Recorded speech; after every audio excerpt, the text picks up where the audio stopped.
tell you she was innocent. And so are Don Pedro and Claudio, who accused her on the error that you heard debated.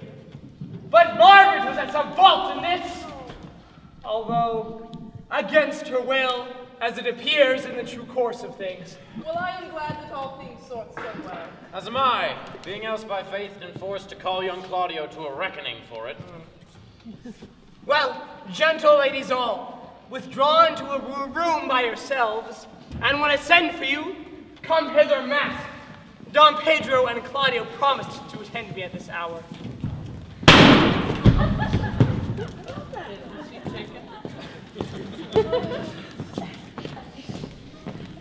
Sister, you know your office, to be mother to your brother's daughter and give her to young Claudio. Which I will do with confirmed counsel. Friar, I must entreat your pains, I think. To do what, Signor? To bind me, or undo me, one of the two.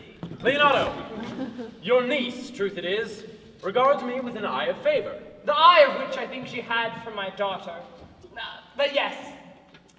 And I do, with an eye of love, requite her. The sight of which you had for me, Don Pedro and Claudio.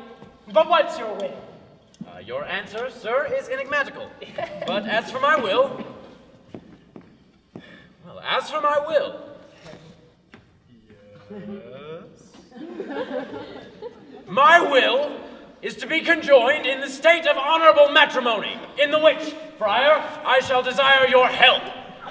My heart is with your liking. And my help. Here come Pedro and Claudio.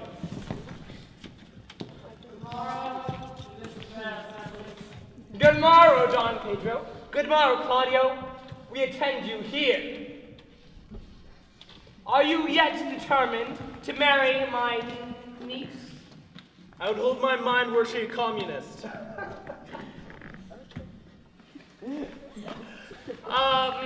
Sister, send them in.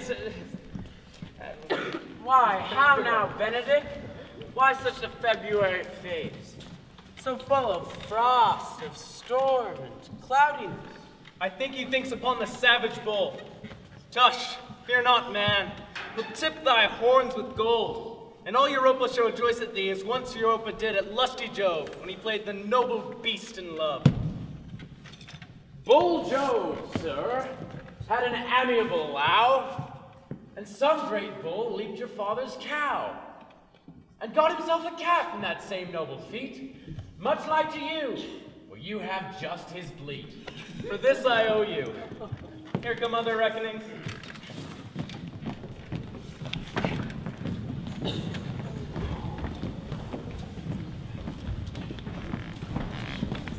Which is the lady I must seize upon?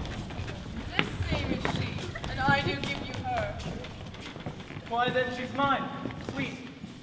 Let me see your face. No! Not till you shall take her hand before this friar and promise to marry her. Give me your hand before this holy friar.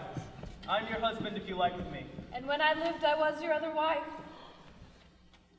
And when you loved, you were my other husband. Another hero. Nothing certainer. One hero died defiled, but I do live, and surely as I live, I am a maid.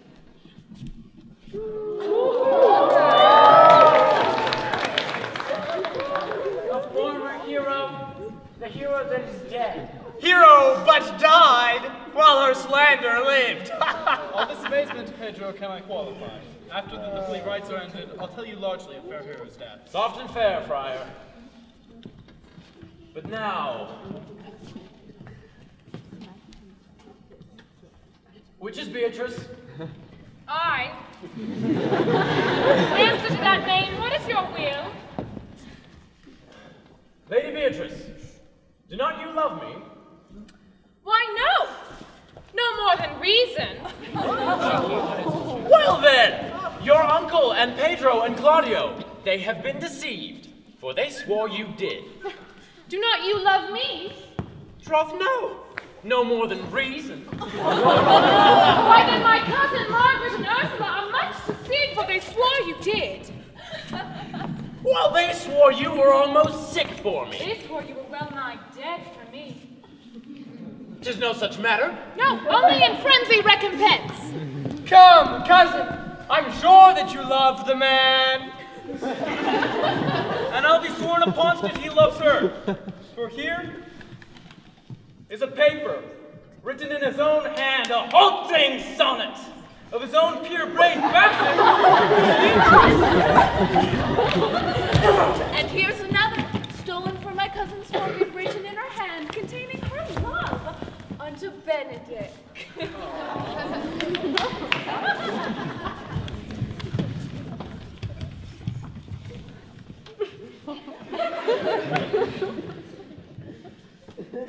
A miracle! Here's our own hands against our hearts. Come, I will have thee, but by this light I take thee for pity.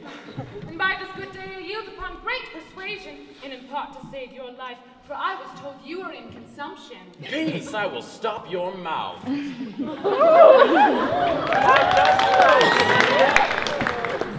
The married man. I'll tell thee what, Pedro. Do you think I care for a satire or an epigram?